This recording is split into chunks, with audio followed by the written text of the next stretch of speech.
যুদ্ধে তিনবারের মাথা হলো বাংলাদেশ যুদ্ধের পর, তার আগে কি কি তিনবারের মাথার যে যুদ্ধের পরে কবারই পারবি না। তিনবারের মাথার কিভাবে যুদ্ধ দেয়? শোন, তোর হচ্ছে ব্রিটিশের আমলে আসলে এক নাম বাংলাদেশে, কি নাম ছিল? আমার খেয়াল নাই, আমার মনে আসলে কিন্তু ভুলে গেছি। তারপরে তোর ইয়ের টাইমে আর এক নাম, তুই ভিডিও করিস আমার।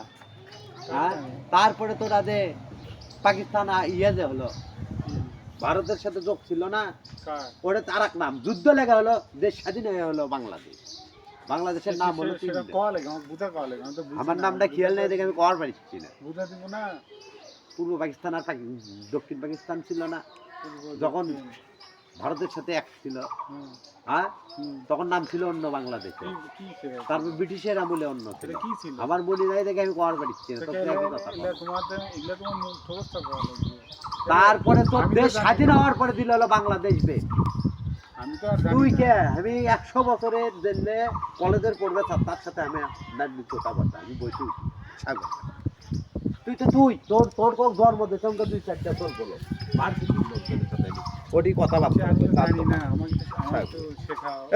কথা কি খারাপ করছি না, কথা রাইট। বাংলাদেশের যুদ্ধের পরে হচ্ছে বাংলাদেশ, তারপরে বাংলাদেশ ছিল কি ছিল তখন? ইন্ডিয়া। তুমি ভিডিও